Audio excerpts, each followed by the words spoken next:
Hello students, कैसे हैं आप सब। उम्मीद करता हूँ आप सभी बहुत अच्छे होंगे। ओके, जय हिंद जय भारत। हमारे पीएम साहब बहुत अच्छा काम कर रहे हैं, हमारी बहुत ही परवाह करते हैं। ठीक है, सो आप सब भी उनकी बातों को मानें। आते हैं मेन बात पर। Chapter 1 sets class 11th। बेटा जी आज हम शुरू कर रहे हैं। क्लास 11th के बच्चों की कई दिनों से एक्चुअली डिमांड आ रही थी। कई दिनों से क्या करीबन करीबन एक महीना हो गया। 1 अप्रैल के बाद से उन्होंने बच्चों ने कहना शुरू कर दिया था। तो आज हम जो है बच्चों के लिए चैप्टर 1 सेट्स मैथ का स्टार्ट करने जा रहे हैं। और बेटा पूरी उम्मीद करता हूँ जो भी मैं आपको कराऊंगा वो आपको पूरा समझ में आएगा। हम यहाँ पर एक्सरसाइज के कुछ इंपॉर्टेंट एग्जांपल्स भी डिस्कस करेंगे, एनसीईआरटी एग्जाम्पलर भी कवर करते हुए चलेंगे, एज वेल एज आपकी जो मेन एक्सरसाइजेज हैं वो तो हम करेंगे ही। लेकिन कोई भी एक्सरसाइज शुरू करने से पहले मैथ्स के बेटा कोई भी क्लास हो, आपको उसका बेसिक इंट्रोडक्शन जरूर अच्छे से करना है। ओके, सो अब हम जो है अपना जो टॉपिक है बेटा स्टार्ट करते हैं। मैथ्स में चैप्टर 1 का नाम है बेटा सेट्स। ठीक है, तो सबसे पहले ऑब्वियस सी बात है, चैप्टर का नाम है तो इसका मीनिंग हमें क्लियर होना चाहिए कि सेट्स है क्या। ठीक है बेटा, तो सेट्स इज अ, तो लिखेंगे बेटा it is a collection of well defined objects। क्या कहा बेटा मैंने, कलेक्शन है वेल डिफाइंड ऑब्जेक्ट्स का। अब आप कहेंगे सर ये वेल डिफाइंड क्या है। बेटा वेल डिफाइंड का मतलब ये है कि किसी भी चीज की जब डेफिनेशन है, ठीक है ना, डेफिनेशन शुड नॉट चेंज। ठीक है, कि बेटा डेफिनेशन जो है चेंज नहीं होनी चाहिए। ठीक है, यानी कि अब मैं कुछ कह रहा हूं, वही चीज अगर दूसरे ने कही और वो मुझसे डिफरेंट है तो हम उसको सेट नहीं बोलने वाले। आइए कुछ एग्जांपल से क्लियर करते हैं। ठीक है बेटा, एग्जांपल इज बेटर देन परसेप्ट, आपने कहावत सुनी होगी, हमेशा उदाहरण जो है किसी भी चीज की डेफिनेशन से ज्यादा अच्छा होता है। तो एक एग्जाम्पल लेते हैं कि मैंने एक सेट को बोला। पहला एग्जांपल, मैं 2-3 एग्जांपल लिखूंगा तो हम क्लियर करेंगे क्या वो सेट है या नहीं है। ओके, जैसे कि मैंने कहा collection of well defined objects, तो मैंने कहा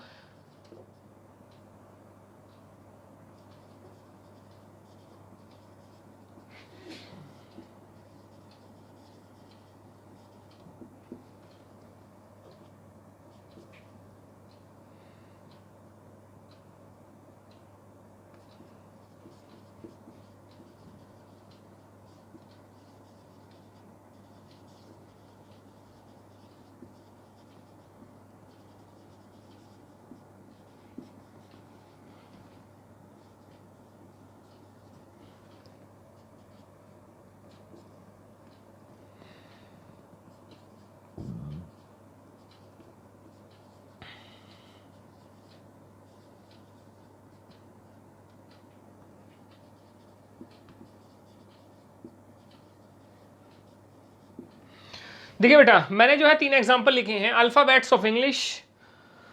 तो ये बताइए इंग्लिश में कितने अल्फाबेट्स होते हैं। हमें पता है 26 अल्फाबेट्स होते हैं, एक ए से लेकर और जेड तक। ठीक है बेटा, तो ए टू जेड हमारे जो है इंग्लिश में अल्फाबेट्स होते हैं। अगर मैं किसी से भी पूछूंगा कि मैं अगर उन अल्फाबेट्स को बताऊंगा, मैं भी कहूंगा कि भाई ए बी सी डी और अप टू जेड, तो ये डेफिनेशन मैं मान लीजिए आपसे किसी से पूछता हूं तो आप कहेंगे सर इंग्लिश में अल्फाबेट ए से लेकर जेड तक ही होंगे। तो इसका मतलब कि इसकी जो डेफिनेशन है बेटा, सेट का मतलब मैंने कहा था well defined objects, collection of well defined objects की डेफिनेशन चेंज नहीं होनी चाहिए। अब मेरे लिए भी वो अल्फाबेट 26 ही है, उसका जवाब मेरा भी सेम है, और आपसे अगर मैं किसी से पूछता हूं तो आपका भी जवाब वही होने वाला है जो मैंने दिया है। इसका मतलब कि ये जो सेट मैंने पूरा बनाया है ए से लेकर जेड तक का जो सेट बना है बेटा वो बिल्कुल वेल डिफाइंड है। इसका मतलब कि जवाब जो है हर किस वर्ल्ड में किसी से भी आप पूछोगे तो इंग्लिश का अल्फाबेट वो 26 ही बताएगा, वो ये नहीं कहेगा कि 28 अल्फाबेट्स हो गए। बात हुई क्लियर। इसका मतलब yes it is a set, it is a set. बहुत सारे एग्जांपल लेने वाले हैं अभी। Top 10 most dangerous animals in the world. ठीक है बेटा, वर्ल्ड के सबसे 10 डेंजरस एनिमल। तो अब आप ये बताओ, हो सकता है डेंजरस मेरे लिए टॉप 10 कुछ और हो।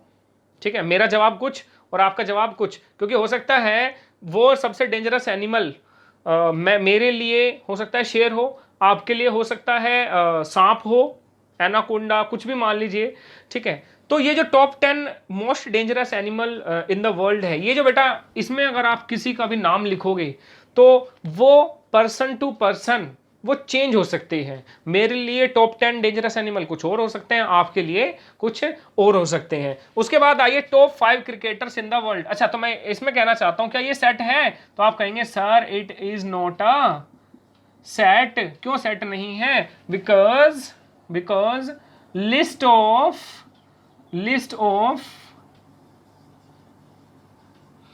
dangerous animals is not same for all the person। ठीक है बेटा, कि जो लिस्ट ऑफ एनिमल है या डेंजरस एनिमल है वो सभी के लिए सेम नहीं होगी। ठीक है बेटा, तो ये क्लियर हो गया, ये क्लियर हो गया। Third, top 5 cricketers in the world में टॉप 5 क्रिकेटर मेरे लिए हो सकता है तेंदुलकर, सहवाग, गांगुली, राहुल द्रविड़ और वीवीएस लक्ष्मण। मेरे लिए मान लीजिए ये टॉप 5 क्रिकेटर्स हैं। आपने कहा सर मैं तो विराट कोहली, एमएस धोनी और रविंद्र जडेजा इन सब का नाम लूंगा, तो मेरे 5 क्रिकेटर्स जो है टॉप इन द वर्ल्ड वो अलग हो गए और आपके कुछ अलग हो गए। तो आप क्या समझते हैं कि जो टॉप 5 क्रिकेटर हैं वर्ल्ड में, क्या ये सेम होंगे पर्सन टू पर्सन? किसी का कुछ सेट बनेगा, किसी का कुछ सेट बनेगा। तो मेरे लिए बेटा वो सेट नहीं कहलाएगा, it is not a set. तो ये भी बेटा सेट नहीं होने वाला, क्योंकि मैंने कहा है it is a collection of well defined objects. Well defined objects का कलेक्शन है, तो पर्सन टू पर्सन जवाब चेंज नहीं होना चाहिए। ठीक है, एक क्वेश्चन अगर मैंने आपको दिया है, मेरे ख्याल से बेटा ये क्लियर हुआ होगा कि सेट क्या होता है। अब आइए बेटा, अब सेट को लिखते कैसे हैं। अब एक एग्जांपल और ले लेता हूं, वोवल्स ऑफ इंग्लिश अल्फाबेट। ठीक है ना, वोवल्स ऑफ इंग्लिश ले लीजिए कि इंग्लिश के जो वोवल्स हैं बेटा वो कौन से होंगे। तो मैं इसको रिप्रेजेंट करूंगा, देखिए A is equal to A E I O you.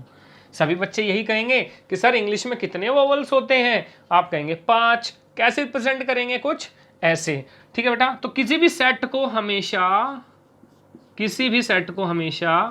Capital letters से हम क्या करते हैं बेटा, रिप्रेजेंट करते हैं। और ये जो अंदर आप देख रहे हैं मैंने लिखा है, सबसे पहले इनको क्या बोलते हैं बेटा, ये क्या है, ये है कर्ली ब्रेसेस। ठीक है, कर्ली ब्रेसेस।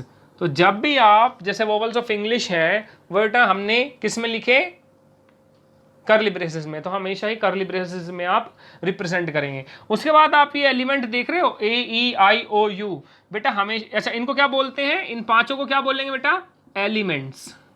ठीक है, क्या बोलेंगे, एलिमेंट्स। और इसकी खास बात क्या है, एलिमेंट्स हमेशा बेटा स्मॉल लेटर से रिप्रेजेंट करते हैं। किससे रिप्रेजेंट करते हैं, स्मॉल लेटर से। कभी भी आप इनको ऐसे मत लिखिएगा कि भाई मैंने सेट लिखा ए इज इक्वल टू, आपने लिख दिया ए ई आई ओ यू, ये गलत हो जाएगा जी। कभी भी एलिमेंट्स को हम जो है कैपिटल लेटर से रिप्रेजेंट नहीं करते।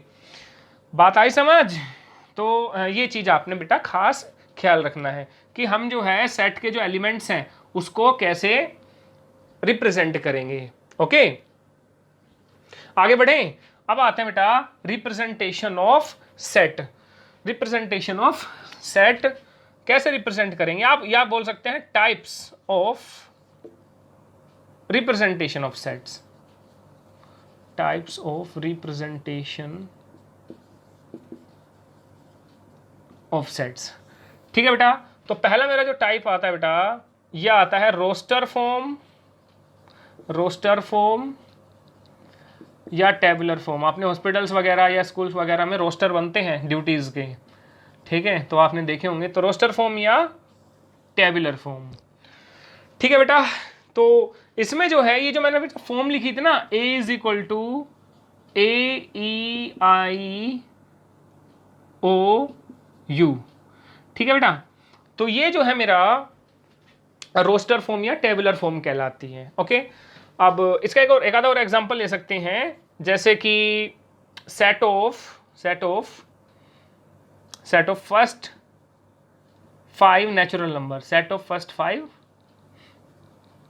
नेचुरल नंबर, पहले 5 नेचुरल नंबर। तो इसको भी मैं ए से रिप्रेजेंट कर सकता हूं, ए इज इक्वल टू पहले 5 नेचुरल नंबर क्या होंगे बेटा, 1 2 3 4 एंड 5। ठीक है, अब इसमें तो कोई कैपिटल या स्मॉल है नहीं, इनको तो बेटा ऐसे लिखोगे। ठीक है, तो ये आपका कैसी फॉर्म हो गई बेटा, रोस्टर फॉर्म या टेबुलर फॉर्म।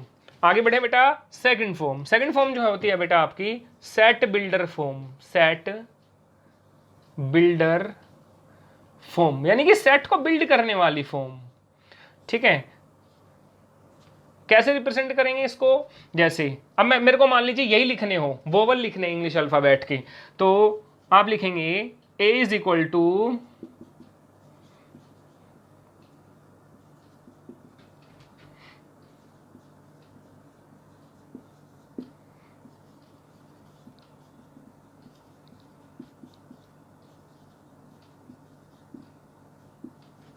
ठीक है बेटा, एक्स, आप देखो मैंने ना ये कोलन डाला हुआ है। ठीक है बेटा, इसको पढ़ते हैं सच दैट, तो A is equal to x such that x is a vowel of English alphabets. ठीक है बेटा, कि एक्स जो है इंग्लिश अल्फाबेट का क्या है, वोवल है। अब देखो ये जो पूरी वर्ड है बेटा, ये जो मैंने लिखा है, ये आप देखो ये क्या है, कैरेक्टरिस्टिक प्रॉपर्टी बोलते हैं इसको। क्या बोलते हैं, कैरेक्टरिस्टिक प्रॉपर्टी। अभी आप मुझे बताओ ना कि ये कैरेक्टरिस्टिक प्रॉपर्टी कैसे हुई। इस पूरी स्टेटमेंट ने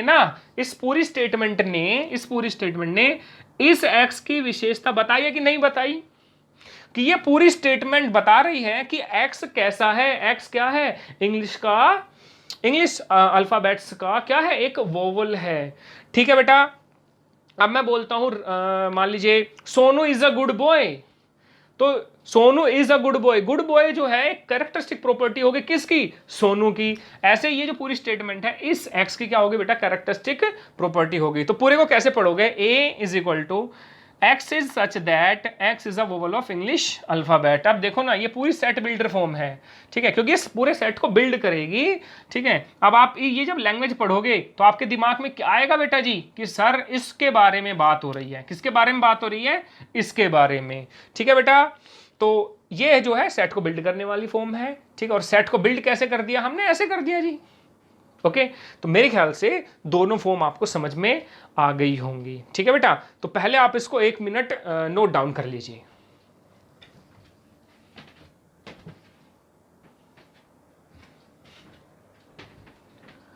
चलो जी आगे बढ़े।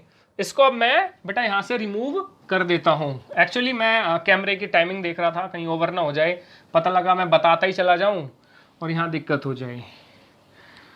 चलो जी आगे बढ़े। अब इनसे रिलेटेड बेटा बहुत ही बढ़िया इंपॉर्टेंट पॉइंट बता रहा हूं। ठीक है, तो प्लीज आप इसको जो है अच्छे से नोट डाउन करेंगे। तो some important points note down. बेटा जी जब आप सेट को रिप्रेजेंट करते हो तो मैं कहता हूं ऑर्डर इज इमैटेरियल। इमैटेरियल का क्या मतलब है बेटा जी, कि ऑर्डर का कोई फर्क नहीं पड़ता, order does not matter, order का कोई फर्क नहीं पड़ता। अब आप कहेंगे सर क्या कहना चाह रहे हो, कहना ये चाह रहा हूं ए इज इक्वल टू बेटा मैंने लिखा था ना अभी AEIOU, आप इसको भाई ऐसे लिखो इस सेट को, या फिर लिख दो आप EAOIU। ये लो जी, ऑर्डर अलग कर दिया ना एलिमेंट्स को रिप्रेजेंट करने का, तो ऑर्डर इज इमैटेरियल। ठीक है, वैसे मैंने हाँ ओके बेटा, तो मेरे ख्याल से ये क्लियर हो गया होगा, पहला पॉइंट क्लियर हो गया। सेकंड पॉइंट है बेटा elements of set should not repeat। किसी भी सेट के एलिमेंट रिपीट नहीं होने चाहिए। जैसे कि मैंने लिखा a is equal to x is such that x is a letter of word mathematics. ठीक है बेटा जी, ये तो मैंने लिख दी कि भाई x जो है ना वो वर्ड मैथमेटिक्स का क्या है, एक लेटर है। अब आप इसको, ये तो हो गई बेटा कैसी form, set builder form, set को बिल्ड करने वाली form.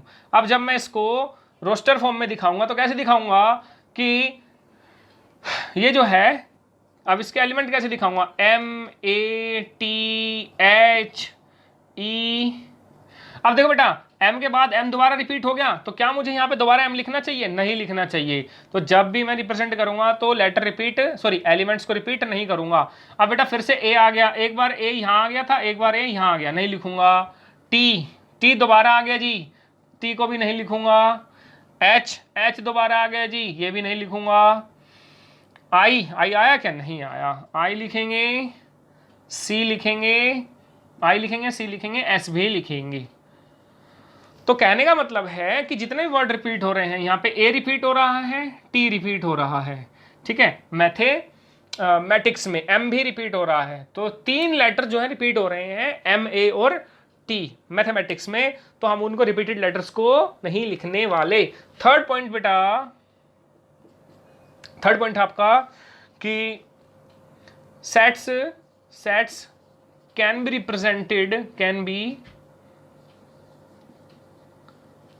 Represented in more than one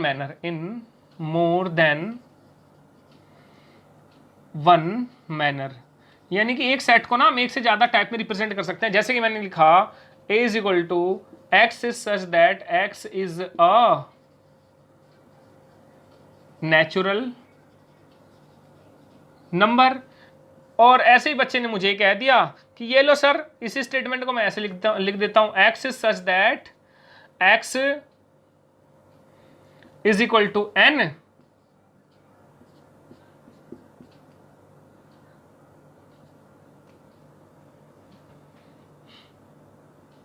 रुक जाइए,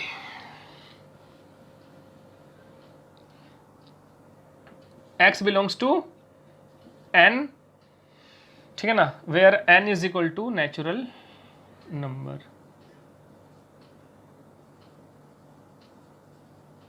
ठीक है बेटा जी, ऐसे भी लिख सकते हैं कि x जो है x बिलोंग करता है n से। अब आप कहेंगे सर ये क्या आ गया, मैंने जानबूझ के लिखा है क्योंकि अगला कॉन्सेप्ट यही है, ठीक है बेटा। x belong to n, x क्या है बेटा, बिलोंग करता है, ये जो साइन है बिलोंग टू का है, n equal to natural number. अब मैंने कहा एक फोर्थ पॉइंट बेटा अब आपका आ जाएगा, ये जो साइन है बेटा, यानी कि सी बना के ना काटा मार दो, और एक सी बना के आप ऐसे भी कर सकते हो। ये जो होता है बेटा, ये साइन होता है बिलोंग टू का, और ये साइन होता है डज नॉट बिलोंग टू। ठीक है, क्या होता है बिलोंग टू, क्या होता है डज नॉट बिलोंग टू, ये अब मैं 1 मिनट बाद बताऊंगा। पहले आप बेटा इस चीज को लिख लीजिए, ठीक है। तो सेट को मैं एक से ज्यादा तरीकों में रिप्रेजेंट कर सकता हूं, ऐसे रिप्रेजेंट करो या ऐसे रिप्रेजेंट करो, अभी और भी तरीके बता रहा हूं, ठीक है। पहले आप बेटा इसको लिख लीजिए, और belong to does not belong to क्या है ये अभी क्लियर करता हूं। So please then note it down. हाँ जी बेटा, तो मैं वापस आता हूं belong to not belong to पे, ठीक है। जैसे कि मैंने फोर्थ पॉइंट आपको बताया था कि ये जो है इसको हम बोलते हैं बिलोंग्स टू, और ये क्या बेटा, डज नॉट बिलोंग्स टू।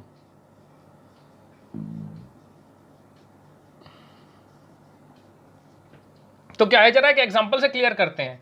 मान लीजिए मैंने एक सेट लिखा 1 2 3 4 5, ठीक है।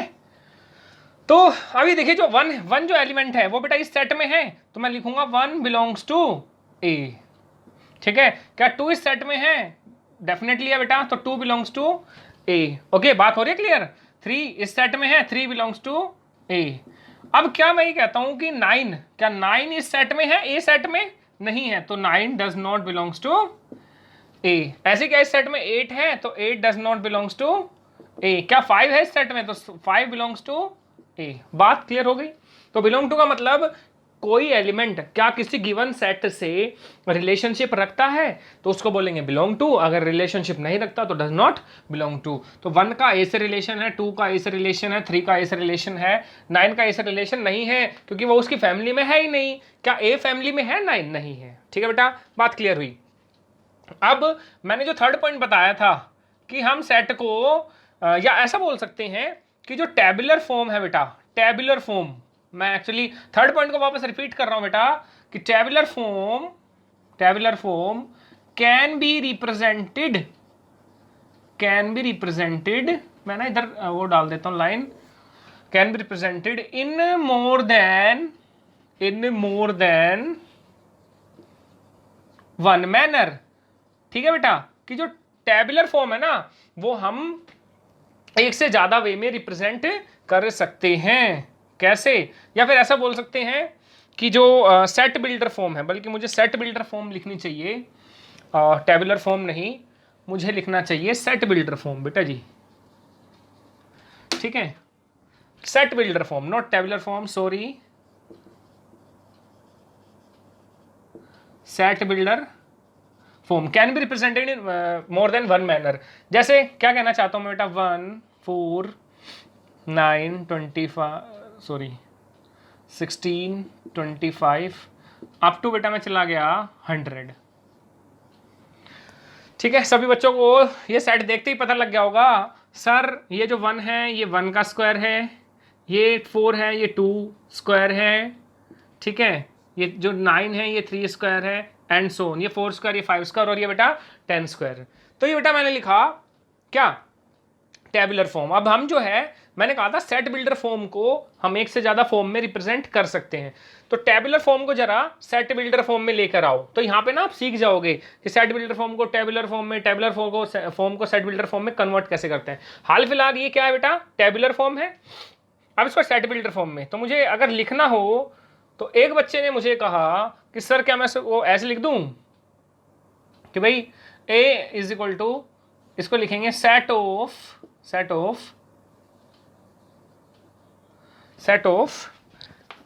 Square of natural numbers, set of square of natural numbers less than 11।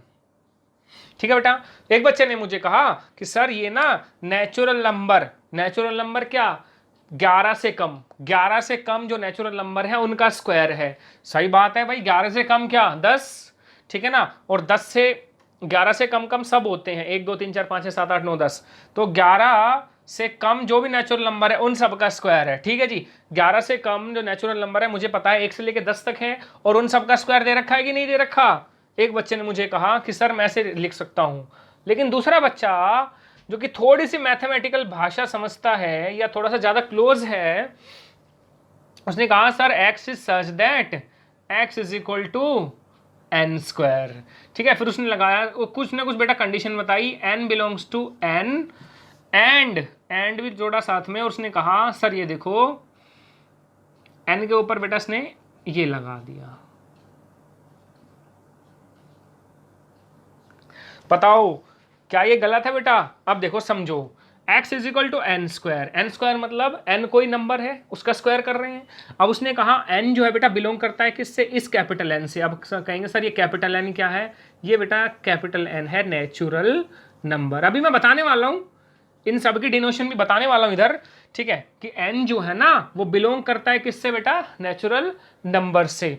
ठीक है, और ये जो n है वो बराबर है या बड़ा है किससे, 1 से, यानी कि 1 के बराबर है, ठीक है ना, और 10 के बराबर है, 10 से छोटा है। तो इसका मतलब समझे कि जो n जो है ना वो 1 से 10 के बीच लाई करता है, लेकिन उसमें मैंने ये इक्वल टू बेटा साइन लगाया हुआ है। इसका मतलब है कि n जो है 1 के इक्वल भी है, n जो है 10 के इक्वल भी है, यानी कि n ना ही तो 1 से छोटा है और ना ही n 10 से बड़ा है।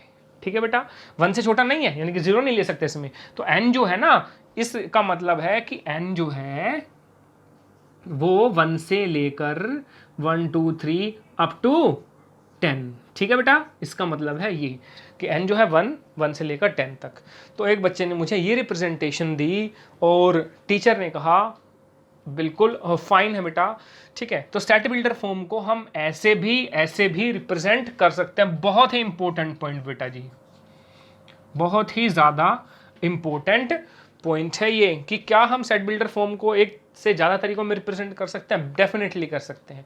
तो आप इसको ऐसे लिख लो या ऐसे लिख लो, बात तो एक ही है कि n जो है, x जो है किसी नंबर n स्क्वायर, किसी नंबर का स्क्वायर है और वो नेचुरल नंबर से बिलोंग करता है, और n जो है 1 से लेकर 10 के बीच लाई करता है, और 1 और 10 के इक्वल भी है।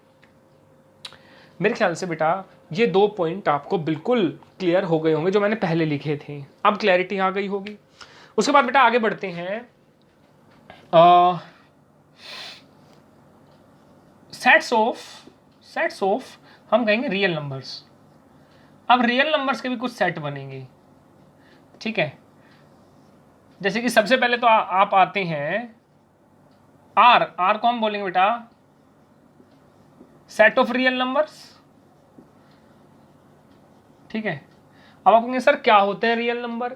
देखो भाई, कोई भी नंबर जिसको हम नंबर लाइन पे रिप्रेजेंट कर सकते हैं, that can be represented on a line, that can be represented on a line. तो लाइन पे रिप्रेजेंट होने वाले नंबर -1 +1 2, ये बेटा माइनस इन्फिनिटी या प्लस इन्फिनिटी है। तो आपको पता है कोई भी नंबर जो कि नंबर लाइन पे रिप्रेजेंट हो सकता है वो क्या है बेटा, रियल नंबर होता है। उसमें सब नंबर आ जाते हैं, ठीक है। उसमें whole number, natural number, integers सब आ जाते हैं, ठीक है बेटा जी। तो अब मुझे ये टाइप्स ऑफ नंबर तो बताने की जरूरत नहीं है ना। एक होता है डेसिमल वाले, एक होता है बिना डेसिमल वाले, ठीक है। वो चाहे वो डेसिमल हो या बिना डेसिमल हो, सब जो है नंबर लाइन पे रिप्रेजेंट हो सकते हैं, ओके। उसके बाद बेटा आता है z is equal to set of whole numbers, sorry integers. z जो है एक वर्ड होता है ज़हलान, उसका मतलब होता है टू काउंट, वहां से ये बेटा डिराइव किया हुआ है ये नाम। तो सेट ऑफ इंटीजर बेटा क्या हम इसको ऐसे लिख सकते हैं, -1 0 1 2 3 एंड सो ऑन, और इधर भी -1 -2 -3 एंड सो ऑन, ठीक है बेटा। तो मैंने इंटीजर्स को बेटा लिख दिया किस फॉर्म में, टेबुलर फॉर्म में। क्या मैं रियल नंबर को टेबुलर फॉर्म में लिख सकता हूं? नहीं, रियल नंबर को टेबुलर फॉर्म में रिप्रेजेंट नहीं कर सकता। अब आप कहेंगे सर क्यों? पहले तो लिख देता हूं कि real numbers can not be represented. बेटा मैं ऐसे तो लिख सकता हूं, ये क्या है, सेट बिल्डर फॉर्म है, ये तो कैसे भी लिख सकते हैं, ठीक है ना। Can not be represented in the form, in the tabular form, सीधा लिख लो, इन द टेबुलर फॉर्म या रोस्टर फॉर्म। तो मैं टेबुलर फॉर्म या रोस्टर फॉर्म में रिप्रेजेंट नहीं कर सकता रियल नंबर्स को। अब आप कहेंगे सर क्यों? देखिए बेटा रीजन समझिए। चलो मैं रिप्रेजेंट करने की पहले कोशिश ही कर लूं। मान लीजिए मैंने लिखा 1/2। कब देखो कुछ भी नंबर हो सकते हैं, रियल नंबर में तो बहुत सारे नंबर आते हैं, 3 5 6 7 एंड सो ऑन, ठीक है। ये माइनस इन्फिनिटी हो गया, माइनस इन्फिनिटी हो गया, ठीक है। ये माइनस इन्फिनिटी से लेके प्लस इन्फिनिटी तक होंगे। अब आप मुझे बताओ 5 और 6, 5 और 6 हैं या सबसे पहले इसको देखो, 0 और 1 के बीच कोई इंटीजर लाई कर सकता है? नहीं, 0 और 1 के बीच कोई भी दूसरा इंटीजर नहीं आ सकता। लेकिन 5 और 6 के बीच तो बहुत सारे रियल नंबर हैं, आपने फाइंड आउट किए होंगे 9th में 10th में, ठीक है। कि हम जो क्वेश्चन करते थे कि find 10 rational numbers between 5 and 6, आप फाइंड आउट कर देते थे। तो रियल नंबर के, दो रियल नंबर के बीच में, क्योंकि बहुत सारे इनफाइनाइट रियल नंबर्स एग्जिस्ट करते हैं, इसलिए हम इसको टेबुलर फॉर्म में रिप्रेजेंट नहीं कर सकते। इसका रीजन यही है बेटा, because between two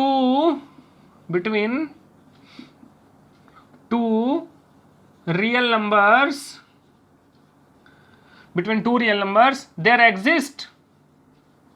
exist infinite real numbers। बात हो रही है क्लियर?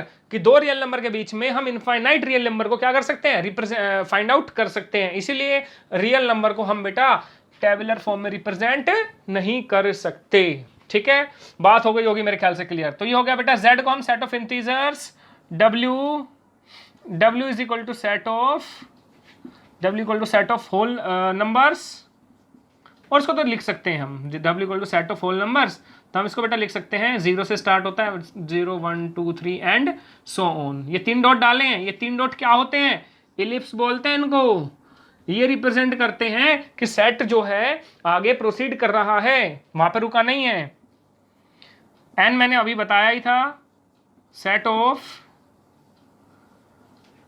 या आप इसको बोल सकते हो मैथमेटिकल सेट्स भी बोल सकते हो बेटा, ठीक है ना, mathematical sets, set of natural numbers, ठीक है जी। तो सेट ऑफ नेचुरल नंबर इसको भी रिप्रेजेंट कर सकते हो 1 2 3 एंड सो ऑन। अब बेटा ऐसे मैं अगर लिख दूं जैसे i प्लस, देखो कई बार ना ऐसे रिप्रेजेंट आ जाता है i प्लस का मतलब होता है, सॉरी आप ऐसे लिख लो z प्लस, सॉरी, तो z प्लस मतलब set of non negative integers, non negative integers, ठीक है ना, set of non negative integers, या कई बार ये भी बोल देता है, इसको हम अगर अपनी भाषा में लिखेंगे तो सेट ऑफ कहें तो पॉजिटिव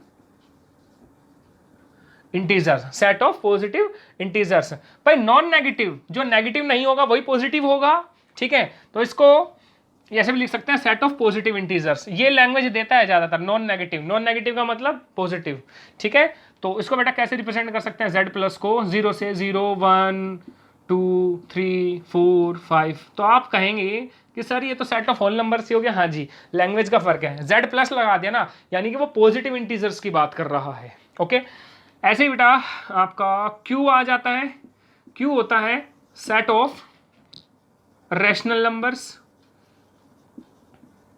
ठीक है। तो रैशनल नंबर को भी हम रिप्रेजेंट नहीं कर सकते नंबर लाइन पे, उसका रीजन यही है जो मैंने रियल नंबर्स का बताया था।